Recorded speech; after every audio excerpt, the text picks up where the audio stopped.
Southern Kentucky. This is WYNT Mountain News at 11.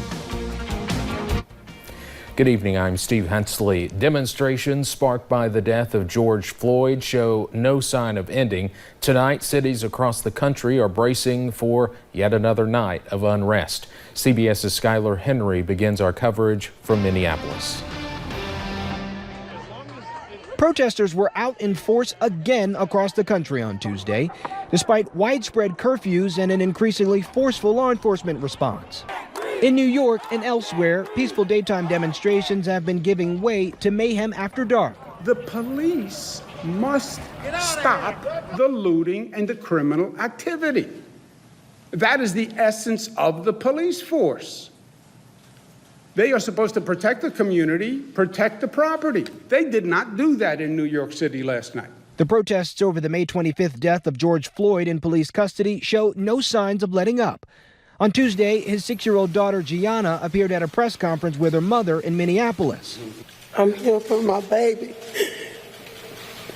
and I'm here for George because I want justice for him. I want justice for him because he was good. The state of Minnesota has opened a broad civil rights investigation into the Minneapolis police force. The inquiry will review the department's policies and practices over the past 10 years with a goal of forcing it to change. We're not going to establish peace on our streets by keeping a curfew in place all the time. We're going to establish peace on our streets when we address the systemic issues that caused it in the first place. Peaceful demonstrators were once again outside the White House, a day after being forcefully dispersed. President Trump took credit for what he called the domination of the city's streets on Monday evening. CBS News has learned that the show of strength targeting the crowd was orchestrated by the White House after reports of the president taking cover in a basement bunker during a protest last week. Skylar Henry, CBS News, Minneapolis. Today, Louisville police released new surveillance video of a shooting that left a popular business owner dead Monday morning. It shows 2 new angles inside the barbecue restaurant David McAtee owned and one from a nearby business. Acting Police Chief Rob Schroeder says video shows as police were called in to disperse the crowd, McAtee fired at officers. Between LMPD and National Guard soldiers, 18 shots were fired. Schroeder says there's still a mystery behind exactly what happened and who fired first, as the clips do not have audio. Tuesday, Instagram and social media went dark for hashtag Blackout Tuesday. Users posted a blank photo with the hashtag furthering support for the Black Lives Matter movement. Appalachian Apparel and Hazard participated on their page. Owner Joey McKinney, who has a background in law enforcement, said the actions during the last week have been sickening to him and he could not be silent any longer. There's bigger issues going on today that need to be dealt with, that need to be addressed, than us trying to sell some shirts. Organizations and sporting leagues like NASCAR, NBA, and NHL also participated, including businesses like Apple Music. This afternoon, a group of more than 100 people stood alongside a Harlan County highway in support of the Black Lives Matter movement. Like others in eastern Kentucky and many across the country, it stayed peaceful from start to finish. WYMT's Will Puckett has more. This is the chorus of a peaceful protest. A group standing alongside a busy highway in Appalachia sending a message. We care and we see you and we see what's going on and we're not going to ignore it. Bree Carr organized this protest, and when she set her eyes upon the crowd that gathered, she was stunned. Holy crap, what is going on? I'm so excited and so scared, but so glad that people saw the flyer and now they're out here and they actually care about something like this. Carr did some recruiting of her own. In Walmart, she ran into Tyler Baker and Akeem Sanderson and asked them if they would take part. I love it, honestly. It's crazy how many people came out. I didn't expect this many people to come out. To support and all that. It's nice.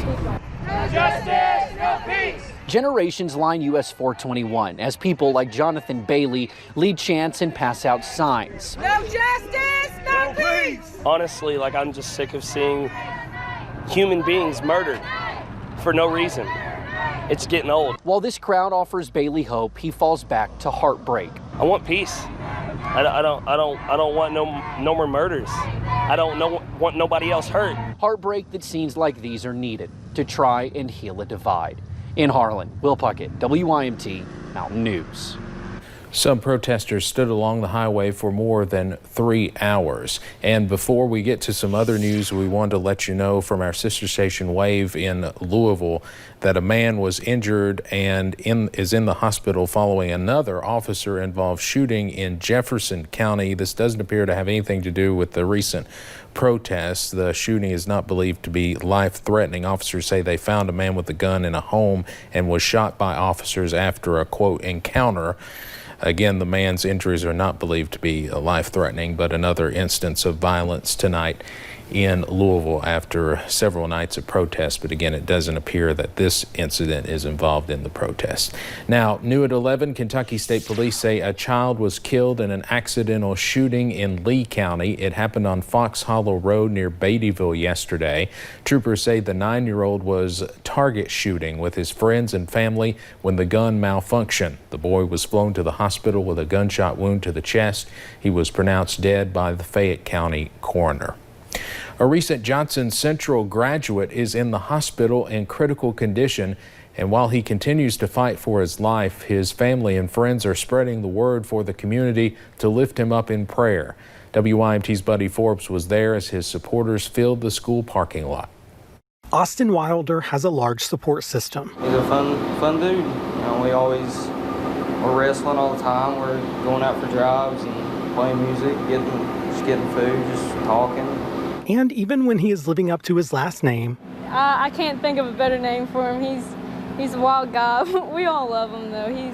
He really does. I mean, he makes every situation so much better. They would not have him any other way. Everybody's here for him. We all know that he's going to pull through. He's one of the strongest people that we all know. Wilder was injured Sunday night when he fell from a truck bed while he was riding around with some friends. I mean, I know he's going to make it through, but just seeing him in all that pain, it hurts me probably more than it did him. And now he is in the hospital, fighting for his life.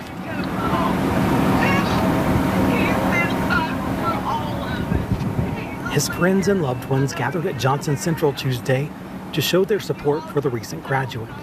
The group called Wilder's mother, Sandra, from the school to let her know they are in his corner. And although they wish he were able to join them for their drive-through graduation Friday, it ain't the same. It ain't. They intend to keep rallying behind him. We love you, Wilder. And Wilder's brother says he is overwhelmed by the support he has seen. I just want to thank them for all they've done and just keep praying. And the tribe Wilder has created. In Johnson County, Buddy Forbes, WYMT Mountain News. A fundraiser was set up by the school's senior counselor to help offset the family's expenses during this time. A Facebook photo frame has also been created to help spread the word and get more people praying for Wilder. Well, we saw sunshine return once again today. We are going to continue to see more sunshine heading into tomorrow. But by the end of the week, we are going to add in a few more scattered showers and thunderstorms. First, we'll go ahead and take you up, though, to that Pikeville camera, US 119, US 23, a beautiful sunset earlier this evening. It's been a very nice and quiet night. It's been pretty quiet over the past couple of days. A very nice break for what seemed like pretty much a soggy year so far. Temperatures are into the upper 60s right now. Looking over into Whitesburg, a lot of us, though, still into about the low to mid 70s. Still closer to the upper 70s in Prestonsburg and Moorhead. You can see that low of 69 right now in Harlan. A little bit on the cooler side. Most of us actually are expected to be into about the upper 60s to lower 70s with those mostly clear skies. We will continue to see sunshine heading into your Wednesday. We will also continue to see the hot and humid conditions. Scattered storms return by your Thursday. I'll have a look at that full 7-day forecast coming up in a little bit. All right, Paige, thank you very much. As protests continue across Kentucky, we're still in the middle of a pandemic right now. Today, Governor Andy Beshear announced 155 new COVID-19 cases and 3 new deaths. The state total of cases is now 10,185. 442 people have died from the virus, and health officials announced a new death in Clay County today, the first one since the virus was reported there. A Supreme Court decision issued last week agreed with Governor Beshear's order to limit mass gatherings due to the pandemic. That decision was made after a church's challenge to California's order to limit gatherings, saying state officials have the freedom to make decisions to protect public health. Chief Justice John Roberts said federal courts should not second-guess states' temporary emergency measures. Jobless claim numbers in Kentucky are among the highest in the nation. Terry Priest of Lawrence County is self-employed. After closing his business due to orders from Governor Beshear, he has received no income since January. Down to an overdrawn bank account, he is pleading for help. I've been 5 years working on my business. We got federal money coming in, which I understand that's what I qualify for unemployment. President Trump laid money aside for people that were small businesses and self-employed. Priest has done odd jobs in order to buy propane for his kitchen and electric. He says he hopes something is done soon to help him and others survive. The 27th annual Osborne Brothers Hometown Festival was supposed to take place in early August in Hyden, but we learned tonight it will not happen due to COVID-19. In a Facebook post, Dean Osborne said, quote, "Our main focus has always been to provide a great festival in a safe family environment." He went on to say the health and well-being of our friends and fans are very important to us and will always be our first priority. Dean did say there may be an online performance instead. The U.S. Census that takes place every 10 years continues. Census workers have spent the last few weeks delivering paper packets to homes that do not receive the U.S. Postal Service to their homes or those who do not have internet access. Helene Longton says they consider the full response in an area at 80%. We have a couple of counties that, are as low as 19-20%. Owsley County is at 19.5. Leslie is at 20.8. We've got a bunch who are in the 30s, some in the 40s, like Perry. The state of Kentucky's response rate as a whole is 64.1%. You have until October 31st to fill out the census. Many businesses are opening for the first time in months and figuring out what everyday operations look like. The Letcher County Recreation Center opened yesterday, but they still have many restrictions, and half of what they offer is still off limits. WYMT's Emily Bennett talked to the director today about how the center is handling the pandemic. 74 days we were closed. The last 2.5 months left the Letcher County Recreation Center with a staff of 2. But left me and another person here, to try to clean up and try to get ready. With no money coming in, Director Jeremiah Johnson temporarily laid off 10 of his 12 employees. It's not like there was another job out there to go apply for. Everybody was the same predicament that we were of laying off and not knowing what was going to happen in the future. But now the doors are open. They're glad to be back, and we're glad to have them back. And half of his employees are back at work. I'll have a full staff towards the end of the month. But only the walking track, weight room, and party rooms are open. Social distancing, not having any type of interaction, close sports, contact, or anything like that. Following strict cleaning guidelines. Hundreds and hundreds and hundreds of dollars just in disinfectant, and that will, this type of cleaning will probably never go away. And asking people to do their part to help. So when they go work out and use the equipment, they're more than happy to spray it down, wipe it off. Waiting for more restrictions to lift so the center can be full again. In Letcher County, Emily Bennett, WYMT Mountain News. The rec center is open every day. The bowling alley, basketball courts, and play area will not open likely for several weeks. Coming up at 11, we'll take you to Louisville, where one local business has fed roughly 3,000 children during the ongoing pandemic. Warm temperatures continue for your Wednesday, but when do the scattered showers and storms return? I'll have that answer coming up.